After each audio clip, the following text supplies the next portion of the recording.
Human trafficking মানব পাচার suspects walk free as conviction rate dismal suspects সন্দেহভাজনরা walk free হচ্ছে খালাস পাওয়া বা অব্যাহতি পায় যখন বা কারণ কনভিকশন রেট দণ্ডপ্রাপ্তর হার ডিজমল নিরানন্দ।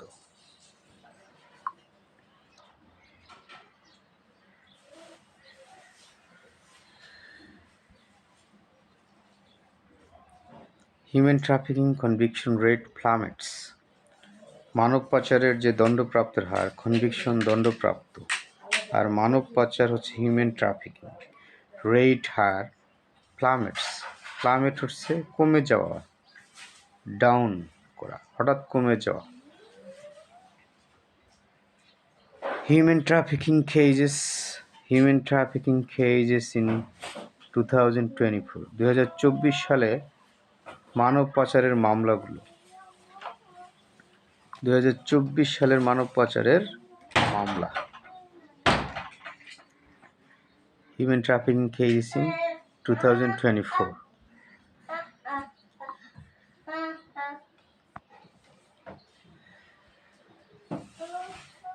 কনভিকশন রেট দণ্ডপ্রাপ্তের হার 5.79%, 5.79% দণ্ডপ্রাপ্তের হার। আর অ্যাকিউটাল রেট অব্যাহতি পাওয়া মামলা থেকে রেহাই পাওয়ার হচ্ছে 94.21%, 94.21%। কেজেস ডিসপোজড অফ কতগুলো মামলা ডিসপোজড অফ হয়েছে, অর্থাৎ ডিসপোজড অফ হওয়া অর্থ নিষ্পত্তি হওয়া, নিষ্পত্তি হওয়া মামলার সংখ্যা হচ্ছে 363। কেজেস রেজাল্টিং ইন কনভিকশন অর্থাৎ যে সমস্ত মামলায় কনভিকশন হয়েছে, দণ্ড হয়েছে, তার পরিমাণ হচ্ছে মাত্র 21টা।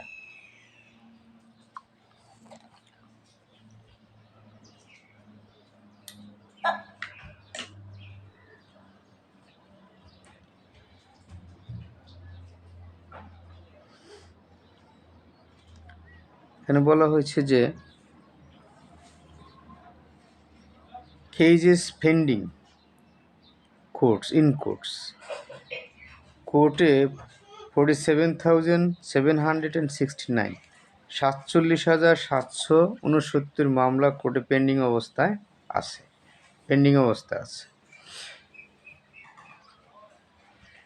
Conviction rates as of September 2023, 2023 সালের সেপ্টেম্বর পর্যন্ত যে কনভিকশনের হার সেটা হচ্ছে 4.82%, 4.82%।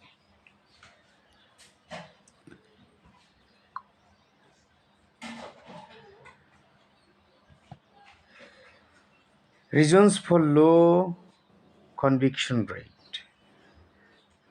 কারণগুলো, এই যে নিম্ন যে কনভিকশন রেট অর্থাৎ দণ্ডপ্রাপ্তের হার যে কম, তার কারণগুলো কি কি? প্রথমে একটা কারণ বলা হয়েছে victims and their families often pressured or incentivised to drop charges. Victims ভুক্তভোগীরা এবং তাদের পরিবারের সদস্য বা পরিবার অফেন তাদেরকে প্রেশার দেওয়া হয়, চাপ প্রয়োগ করা হয় তাদের, অথবা ইনসেন্টিভাইজড করা হয়, উৎসাহিত করা হয় কোনো কিছুর মাধ্যমে টু ড্রপ চার্জেস, অভিযোগকে ড্রপ করতে, বাদ দিতে। আরেকটা কারণ হচ্ছে flaws in prosecution's case. Flaws মানে হচ্ছে ত্রুটি, প্রসিকিউশনের মামলায়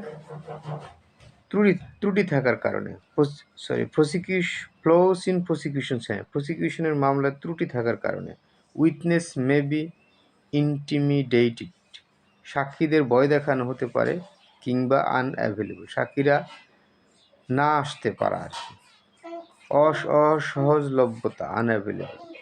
একদিকে সাক্ষীদের ভয়ের কারণে না আসা বা ইচ্ছা করে না আসা। Difficulty in gathering sufficient evidence, কঠিনত্ব জড়ো করতে পর্যাপ্ত পরিমাণ এভিডেন্স, পর্যাপ্ত পরিমাণ যে তথ্য প্রমাণ সেগুলো সংগ্রহ করতে বা জোগাড় করতে কঠিনত্ব বা কষ্টকর। তারপরে বলা হয়েছে ইনসাফিশিয়েন্ট অপর্যাপ্ত অথবা ফুলি প্রেজেন্টেড, ফুলি হচ্ছে খারাপভাবে, যেভাবে দেওয়ার কথা সেভাবে না দেওয়া আর কি, প্রেজেন্টেড উপস্থাপন করা হয় ইনিশিয়াল রিপোর্টস প্রাথমিক প্রতিবেদন।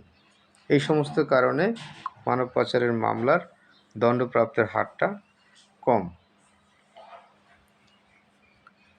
রিপোর্টের শুরুতে ইনটুতে বলা হয়েছে যে only 5.79% of human trafficking cases ended in conviction last year. গত বছর 5.79% মানব পাচার সংক্রান্ত মামলা বা মানব পাচার মামলা শেষ হয়েছে দণ্ডের মাধ্যমে বা দণ্ড দেওয়া, কনভিকশনের মাধ্যমে। কনভিকশন হচ্ছে দণ্ড দেওয়া বা শাস্তির মাধ্যমে আর কি। ওয়াইল যখন 94.21%, 94.21% আসামি, অভিযুক্ত ব্যক্তি, অ্যাকিউজড ইন্ডিভিজুয়াল, অভিযুক্ত ব্যক্তিগণ ওয়াকড ফ্রি। 94.21% মামলার যারা অভিযুক্ত ব্যক্তি তারা ওয়াকড ফ্রি অর্থাৎ রেহাই পেয়েছে, according to the ministry of home affairs, স্বরাষ্ট্র মন্ত্রণালয়ের মতে।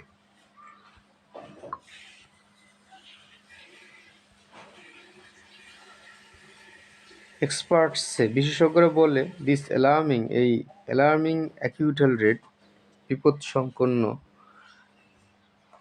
রেহাই পাওয়ার হার বা অব্যাহতি পাওয়ার হার, ইনকারেজেস উৎসাহিত করে ট্রাফিকার্স যারা পাচারকারী তাদের টু কন্টিনিউ চালিয়ে যেতে দেয়ার ক্রাইমস তাদের অপরাধ, লিভিং ভিকটিমদের রাখে অ্যান্ড দেয়ার ফ্যামিলিস এবং তাদের পরিবারদের রাখে ইন প্রলংড সাফারিং দীর্ঘ ভোগান্তিতে বা দীর্ঘ কষ্টের মধ্যে রাখে।